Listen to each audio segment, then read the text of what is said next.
আমার দেশকে ভীষণ ভালোবাসি। আমি মনে করি যে আমার দেশের যত কিছু অনিয়ম আছে, যত কিছু অন্যায় অত্যাচার হয়েছে সেগুলোর বিচার হবে।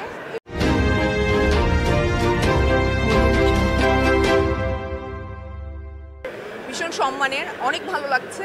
আর এইটা আসলে স্পেশালি ভালো লাগছে এই জন্য যে এইটা পপুলার ক্যাটাগরিতে পাওয়া হয়েছে। সো জুরির সাথে পপুলার আমার ভোটেরও একটা ব্যাপার ছিল। তো এইটা আমার জন্য অনেক স্পেশাল। আর daily star blenders choice, daily star OTT and digital content creator award আমার কাছে অনেক ইম্পর্টেন্ট, কারণ এইবার আমার প্রথম নমিনেশন ছিল। সো প্রথম নমিনেশন, প্রথম অ্যাওয়ার্ড, তো অনেক স্পেশাল। এটার জন্য আসলে আমি আমার পুরো টিমকে অনেক ধন্যবাদ জানাতে চাই। আমার স্পেশালি আমার ডিরেক্টর শঙ্খ আর আমার পুরো টিম, সেখানে যারা কাজ করেছে, ক্যামেরার পিছনে যারা কাজ করেছে, আমার কো অ্যাক্টর যারা ছিলেন, প্রত্যেকের কাছে আমি গ্রেটফুল, কারণ তাদের প্রত্যেকের সহযোগিতার জন্যই আজকে আসলে সুলতানা তার ক্যারেক্টারটা ধারণ করতে পেরেছে এবং আজকের এই অ্যাওয়ার্ডটা তার হাতে। আজকে আমাকে সাজিয়েছে হচ্ছে জায়েদ খান, আমার জুয়েলারিটা স্পন্সর করেছে আমিষে, আর শাড়িটা হচ্ছে বেলওয়ারি একটা জামদানির শপ আছে, ওখান থেকে নেওয়া। তো এই তো আমি বলতে চাচ্ছিলাম, হ্যাঁ, দিনের দিন আপনি কিন্তু আপনার গ্ল্যামার বেড়েই যাচ্ছে। এই শীতের মধ্যে এই আপনাদের একটা অবশ্যই আলাদা রকম নিজেকে কেয়ার করা হয়, সেটা কি একটু আমাদের দর্শক? না, এইটা তো এখন আর আমি এখন এই মোমেন্টে আমি বলতে চাচ্ছি না। এই মোমেন্টে আসলে সবচাইতে আমার আসলে অনেক ভালো লাগছে, আমি বললামই তো, কারণ একেবারে এই অ্যাওয়ার্ডটা আসলে কিন্তু অনেক special. Daily star Blender choice যে অ্যাওয়ার্ডটা দিচ্ছে, এটা কিন্তু একদম ওটিটিকে বেস করে, কন্টেন্ট ক্রিয়েটারদেরকে বেস করে দেওয়া হচ্ছে। তো সেক্ষেত্রে এটা ভীষণভাবে একটা আমার কাছে সিগনিফিকেন্ট অ্যাওয়ার্ড। এবং সেখানে আমি বললামই তো, এইবার আমার প্রথম নমিনেশন, 3বার হয়েছে এটা, কিন্তু আমি আগে কখনো আমার কাজই হয়নি, সিরিজ আমি করিনি ওইভাবে। সো এই তো আমার ভালো লাগছে, আসলে ভীষণ ভালো লাগছে।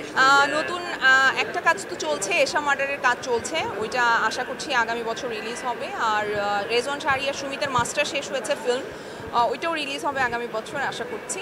এই তো 24টা তো আসলে অনেক ঘটনাবহুল না আমার জীবনে, মানে এইরকম একটা এক্সপিরিয়েন্সের ভেতর দিয়ে যেতে পারবো, কারণ যে গণ অভ্যুত্থান আসলে আমরা দেখেছি এবং আমি নিজে মাঠে থেকে আসলে এটা এক্সপিরিয়েন্স করেছি। সো ওইটার অনুভূতি আমি বলে বোঝাতে পারবো না। সো এই অভিজ্ঞতাটা আমার সারা জীবন অনেক অনেক কাজে লাগবে।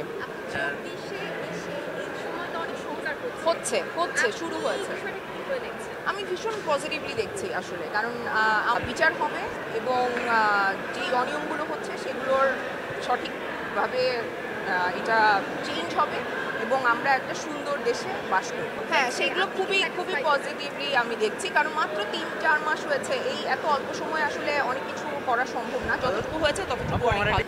আসলে আমি যে পরিমাণে সম্মান এই সরকারের কাছ থেকে পেয়েছি, সেটা আমার কাছে অনেক বড় ব্যাপার। কারণ শুধু সরকারি দলের লোক আছেন তারা না, শুধু সরকার পক্ষের লোক যারা আছেন তারা না, শুধু আমি প্রত্যেকটা রাষ্ট্রের নাগরিকের কাছে যে পরিমাণে সম্মান পেয়েছি, সেটা অনেক অনেক অনেক বড় পাওয়া আমার জন্য।